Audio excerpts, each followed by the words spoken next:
दोस्तों, क्या होगा अगर आप किसी भी लड़की की मन की बातें उससे बिना बात किए ही जान सको। कुछ ऐसा ही होता है हमारे आज की कहानी की हीरो के साथ, और वो इस चीज का फायदा उठाकर किस हद तक जा सकता है देखेंगे हम आज की इस पूरी कहानी में। तो कहानी की शुरुआत में हम निक मार्शल को देखते हैं, जो एक एडवर्टाइजिंग एजेंसी में काम करता है। निक बचपन में अपनी सिंगल माँ के साथ यूएस के लास वेगस में रहा करता था, जो एक शो गर्ल थी, और इस वजह से उसका पूरा बचपन बहुत सारी खूबसूरत लड़कियों के बीच ही गुजरा था, और इसी वजह से वो समझता है कि वो लड़कियों को अच्छी तरह से समझ सकता है। और निक की शादी गिग्गी नाम की एक औरत से हुई थी, और उसके साथ उसकी एलेक्स नाम की 15 साल की एक बेटी भी थी। लेकिन एलेक्स के साथ पहले से ही निक के कुछ खास रिश्ता नहीं बन पाई, और गिग्गी ने भी निक को छोड़कर हाल ही में टेड नाम के एक आदमी से शादी कर ली है। लेकिन अभी भी निक की जिंदगी बहुत अच्छी चल रही है, और वो अपने काम में बहुत स्किल्ड है और लोगों को प्रोडक्ट्स बेचने में भी बहुत ज्यादा होशियार है। और गिग्गी के साथ डिवोर्स होने के बाद भी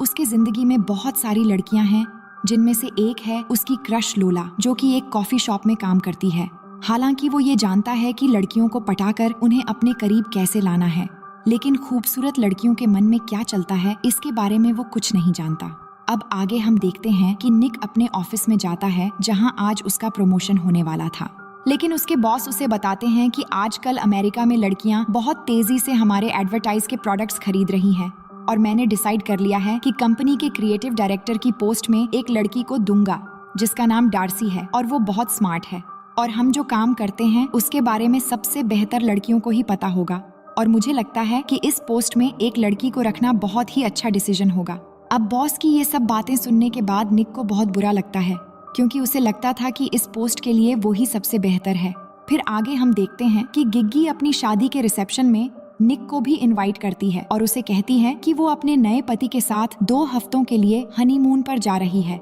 इसलिए जब तक वो वापस नहीं आती तो निक को उसकी बेटी एलेक्स का ख्याल रखना होगा। अब यहाँ पर निक को ये भी पता चलता है कि उसकी बेटी की केमेन नाम का एक बॉयफ्रेंड भी है, पर उसको अपनी बेटी का एक बॉयफ्रेंड रखना पसंद नहीं है। लेकिन एलेक्स को इस बात से बिल्कुल फर्क नहीं पड़ता, क्योंकि निक कभी भी उसकी लाइफ में मौजूद ही नहीं था। इसके बाद हम डार्सी को देखते हैं, जहाँ पर निक के बॉस डार्सी को सभी एम्प्लॉइज के साथ इंट्रोड्यूस करवाते हैं, जिसके बाद डार्सी सबके सामने स्पीच देती है कि हम सब मिलकर काम करके इस कंपनी को मार्केट में टॉप पे लाएंगे। जिसके बाद वो सभी एम्प्लॉइज को लड़कियों के सामान का एक एक बॉक्स देती है, और उन्हें बेचने के लिए कल एक आइडिया के साथ वापस आने को कहती है। और हम देखते हैं कि उन बॉक्स के अंदर लड़कियों की बहुत सारी चीजें थीं। फिर घर आकर निक लड़कियों को मनाने के लिए कुछ आइडिया सोचने की कोशिश करता है, लेकिन उसके दिमाग में कोई भी आइडिया नहीं आ रहा था। तो वो अपनी बेटी के बैग खोलकर एक पॉप म्यूजिक की सीडी चलाता है, जिसके बाद वो लड़कियों के एक एक प्रोडक्ट्स को इस्तेमाल करने लगता है।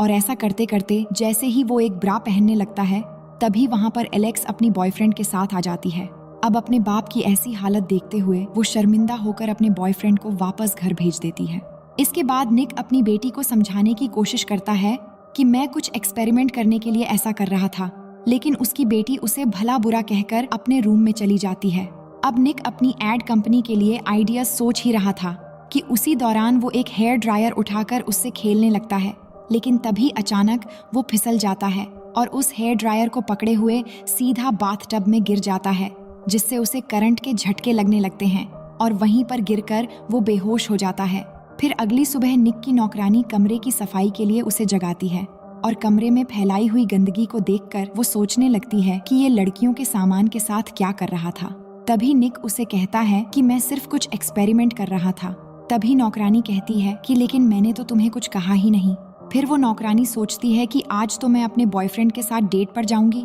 जिसे सुनकर निक उसे ऑल द बेस्ट कहता है। तो नौकरानी शॉक्ड होकर कहती है कि मैंने तो तुम्हें कुछ नहीं कहा। अब आगे हम देखते हैं कि निक जब बाहर जाकर घूम रहा होता है, तो उसके आसपास से गुजर रही लड़कियों के दिमाग की बातें उसे सुनाई देने लगता है, जिसमें से कोई अपनी कॉफी मशीन के खराब होने के बारे में तो कोई अपने बॉयफ्रेंड के बारे में सोच रही थी। और ऑफिस जाने के बाद सिचुएशन और भी ज्यादा बदतर हो जाती है, क्योंकि उसे पता चलता है कि उसके कंपनी की वर्कर्स उसे एक नंबर का ढक्कन समझते हैं। कोई उसे गे समझती है तो कोई उसकी घटिया शक्ल का मजाक उड़ाती है। अब ऑफिस के अंदर बहुत सारी लड़कियों के मन की विचार सुनने के बाद उसे समझ आ जाता है कि वो लड़कियों के थिंकिंग सुन सकता है, लेकिन ऐसा क्यों हो रहा है उसे समझ में नहीं आ रहा था। और इसी थिंकिंग सुनने की पावर से उसे पता चलता है कि डेरिन नाम की एक लड़की खुद की जान लेना चाहती है। और उसकी सेक्रेटरी एनी भी उसके साथ काम करके खुश नहीं है और वो कंपनी से बदला लेने के लिए कंपनी के फोन का इस्तेमाल अपने बॉयफ्रेंड को कॉल करने के लिए करती है।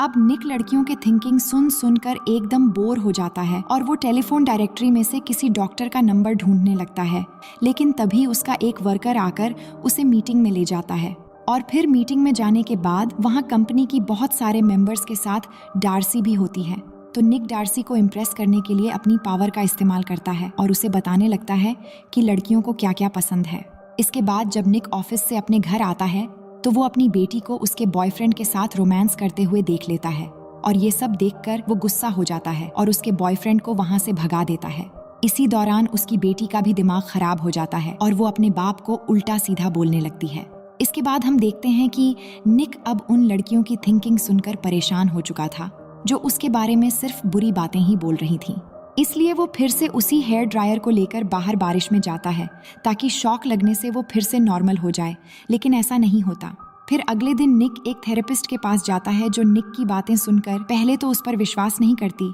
लेकिन निक उसे कहता है कि मैं तुम्हारी भी मन की सारी बातें सुन सकता हूँ। तो वो थेरेपिस्ट निक को टेस्ट करने के लिए कुछ सोचती है तो निक सब सही सही बता देता है, जिसके बाद वो थेरेपिस्ट यकीन करती है और निक को समझाती है कि तुम इस दुनिया के सबसे लकी आदमी हो जो ये समझने में माहिर है कि लड़कियों को क्या चाहिए, और कहती है कि तुम इन शक्तियों से दुनिया पर राज कर सकते हो। ये सुनकर निक को समझ आ जाता है और वो बहुत खुश हो जाता है। इसके बाद सबसे पहले वो अपनी शक्तियों का इस्तेमाल करके अपनी क्रश लोला को इम्प्रेस करने की कोशिश करने लगता है और उसे वही सब कुछ कहता है जो वो सुनना चाहती थी। जिसके बाद वो उसे डेट पर चलने के लिए पूछता है, जिस पर लोला भी मान जाती है। इसके बाद वो ऑफिस में काम के दौरान अपने वर्कर्स से भी दोस्ती बढ़ाना शुरू कर देता है और एनी से उसके बॉयफ्रेंड को ग्रीटिंग कार्ड देने को कहता है और डेरिन को उसकी काम में मदद करता है। इसके बाद वो डार्सी के पास जाकर उसकी मन की बात सुनकर ये भी पता कर लेता है कि वो कंपनी को सिक्योर करने के लिए एक सीक्रेट प्रोजेक्ट पर काम कर रही है।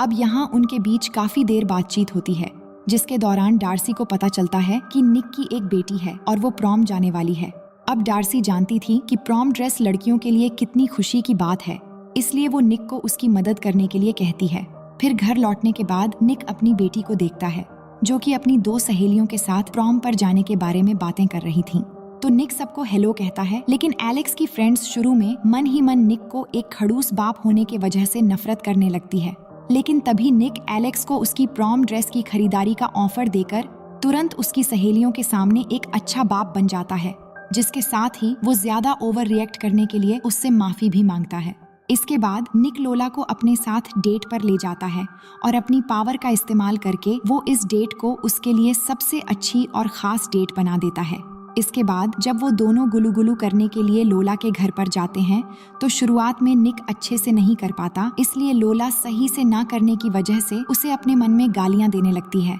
लेकिन फिर निक जब उसकी बातें ध्यान से सुनकर उसके साथ वैसा ही करता है तो इस चीज से लोला बहुत खुश और इम्प्रेस हो जाती है। फिर आगे हम देखते हैं कि निक अब लड़कियों के चेहरों पर ज्यादा फोकस करने लगता है और औरतों के साथ बातें करके उन्हें समझ के अपने स्किल्स को सुधारने लगता है और वो डार्सी के साथ भी ज्यादा समय बिताने लगता है और उसके मन के आइडियाज चुरा कर उसके आइडियाज उसी को सुनाकर उसे इम्प्रेस कर देता है। और इससे डार्सी को लगता है कि उन दोनों के बीच में बहुत सिमिलैरिटीज है, जिस वजह से वो उसे पसंद करने लगती है। इसके अलावा निक की अपनी बेटी के साथ रिलेशनशिप भी अब ठीक होने लगी थी, क्योंकि वो उसके प्रोम डांस के लिए उसकी ड्रेस चॉइस करने में मदद करता है, जिससे वो अपनी बेटी के साथ एक अच्छा रिश्ता बना लेता है। और खाना खाते हुए वो अपनी बेटी को समझाता है और कहता है कि मुझे शक है कि तुम्हारा बॉयफ्रेंड तुम्हारे साथ सिर्फ टाइम पास कर रहा है, और अगर तुम इसके लिए तैयार नहीं हो और सही लड़के का वेट करना चाहती हो तो तुम अपने बॉयफ्रेंड को ज्यादा करीब आने से मना कर सकती हो। लेकिन इन बातों से उसकी बेटी गुस्सा करने लगती है और निक को एक ओवर प्रोटेक्टेड डैड बनने से मना कर देती है और उसकी ड्रेस खरीदने के लिए थैंक यू कहकर चली जाती है।